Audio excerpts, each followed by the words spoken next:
Hello everybody, Stefan Cote here, and welcome to My Fave Toys. Today we'll be talking about G.I. Joe.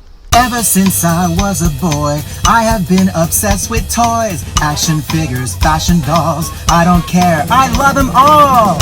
My fave toys, these are my favorite toys!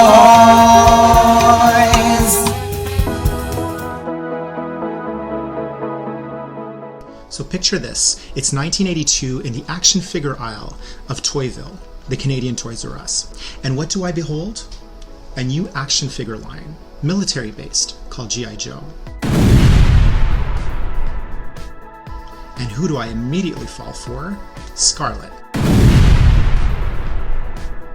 I immediately fall in love with the file card, with the mythology behind the figure line, which was what always drew me to a new action figure line, the story behind it, and I always loved to make them play with my other figures like Star Wars. Now, this is a very interesting time because it's in between Star Wars movies. Now, of course, He-Man and the Masters of the Universe basically makes a huge entrance at that point as well. However, he's a bit bigger and really almost like another figure category, but in the 3.5 figure line, it's basically radio silence because Star Wars really dominated.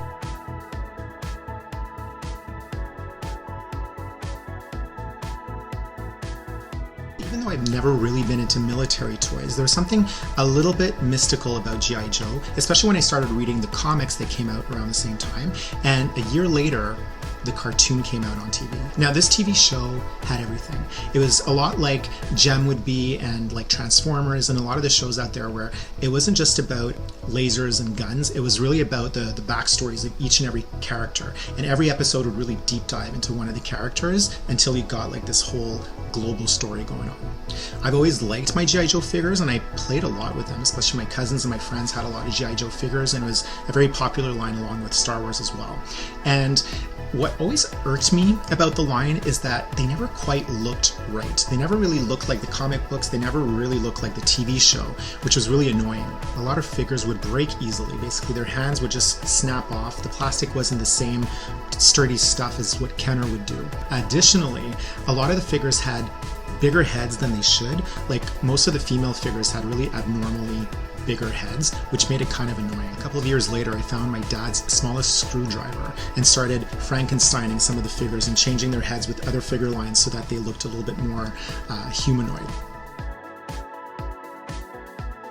So fast forward almost 40 years later, in 2021, Super 7 and Reaction do it again. They get together and create the amazing G.I. Joe retro line.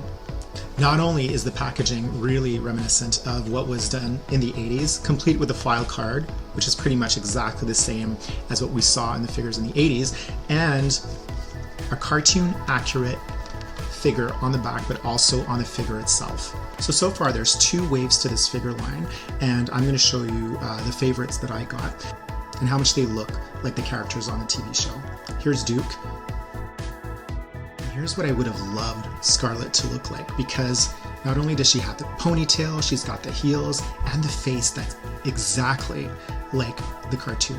And while we're on the topic of the ladies, take a look at Baroness. I mean, even her glasses are transparent and they have that green tinge to them exactly like the cartoon version had as well. Let me just show you my favorite figure, Destro, and take a look at his features, take a look at the details of the paint and also things like his wrist rockets and the boots, the heels, like everything is just cartoon accurate. Like it's exactly like we saw on the TV show, what we hoped to get as kids.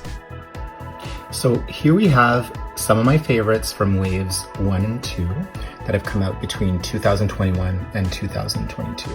So of course we have Duke, Scarlett, Snake Eyes. There's a couple of versions of this guy, but this is really the cartoon faithful version. Lady J. Now Lady J is another one of those figures who had a really big head and a huge baseball cap and looked nothing like what was going on in the TV show, and this one is just so accurate.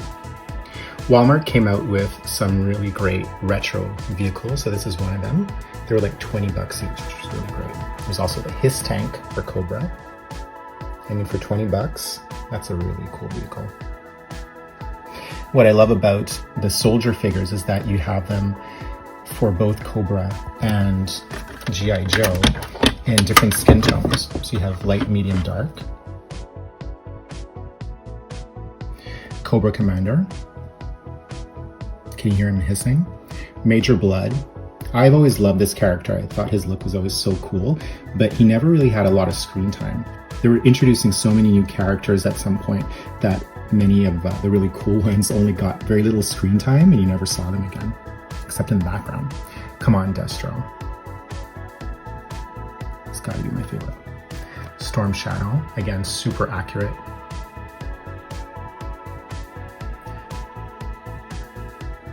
And the Baroness.